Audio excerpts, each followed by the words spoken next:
it, man. We're almost done. We halfway through. Wait a minute. We don't even have that many left, do we? No.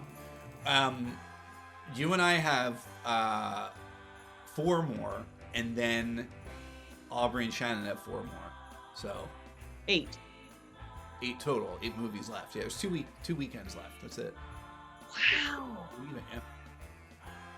Yep. Wow. You know what's gonna be fun though after that? I can go back to watching other things. I know. Chris and I have had a blast doing this. We've been doing this since the 2nd week of October. That's a long time. Ooh, that's great. It's a lot of Hallmark movies. We've watched 32 Hallmark films. We have legit watched all of them. That's 64 hours. Most of that is commercials. So my question for you, Kristen, is what else are you watching? I know you sneak some things in when you can. What else are you watching? So Ali Sewell, who will be a guest next week, has turned me on because I love the British Bake Off. Yeah. But now she has shown me that there is a pottery show that is basically the same formula called the Great British Pottery Throwdown. Oh, okay. And they make ceramics. That's got 2 seasons of that on HBO. So I've been watching that. And I'm on season 11 of Murder, She Wrote. Was it the first time you were going through, or you're just like... No, I mean, I'm pretty sure that I've seen all of them just in my life, but this is my first time starting top to bottom. Yeah. Oh, good for you. That's awesome. What are you watching? You know, I have been absolutely in love with, and I'm not alone, this is not like some little indie thing, and people are going, what is that? Tell me. The Mandalorian on Disney Plus has been excellent. And, out of high school, I started reading a lot of the Timothy Zahn Star Wars books and other various Star Wars books. And then I believe it was, if it wasn't in 99 when episode 1 came out, it was soon thereafter. They basically said all those books have to be wiped out. We can't call them canon because the stories are going all over. And a lot of people who invested a lot of time were bummed. Yeah. And then Dave Filoni and Jon Favreau come along and put together this amazing show, The Mandalorian, and they go, we can work in a lot of those storylines. And it's just been amazing. I'm going to objectify Pedro Pascal. And because you've never seen his face in this role. you saw it once when he was injured in the season 1, but like only because a robot saw him. Yeah. Oh my God. Meow, meow, meow, meow, meow, meow, meow, meow. I can't wait because he's in the new Wonder Woman as well. Yeah. I mean, I don't think I'm going to give him a 10. He's perfection. Yeah, he was in a series on Netflix, if you've never seen it, called Narcos.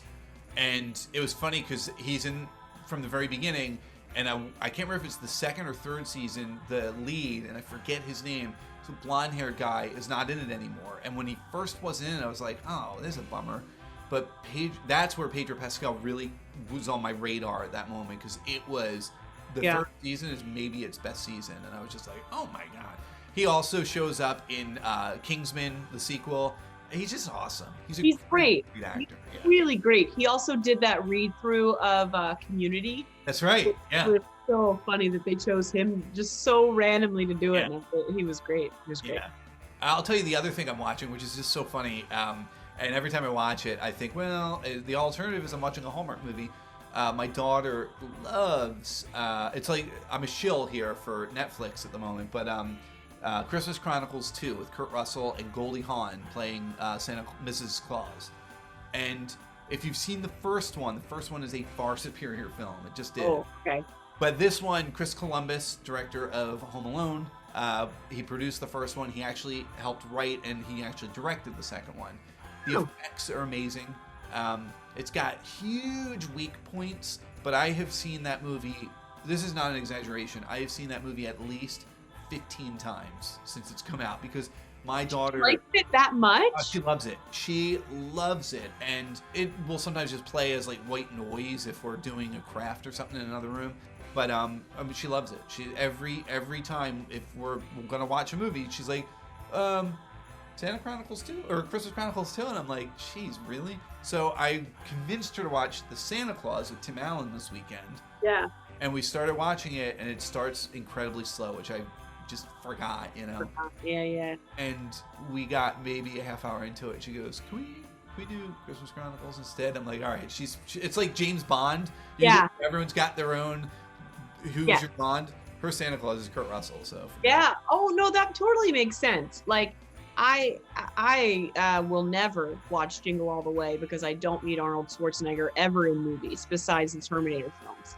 But That's a great movie. It's a great movie. But there's other Christmas movies that I have to watch. Like I watch White Christmas at least 80 times every Christmas. Yeah. So but like all these Hallmark movies have been in the way. But I need to watch Christmas Chronicles too, and I need to watch Jingle Jangle, and I need to watch the one with Kristen Stewart and Dan Levy on Hulu. Yeah. So, like, there's so many. The name of it. That I need to watch still, and I want to watch, even though I know it's going to be trash, but Holiday probably on Netflix. I loved Holiday. I loved it. Oh God, I loved it. It was trash, but I loved it. Emma Roberts, yeah, she's fine. Jingle Jangle, I loved. It's beautifully shot. I mean, Christmas is it's to me that movie. Christmas is Harry Potter for that movie, where it's like, yeah, there's a Christmas element to it, but just the way Harry Potter it has. Yeah. Element. Right. Well, that's like that. What was it? Last year's that Something in the Wild with Rob Lowe, and they called it a Christmas movie, but like Christmas was 10 minutes of the movie. Yeah. I was like, guys, they got you. They got me, but I watched it.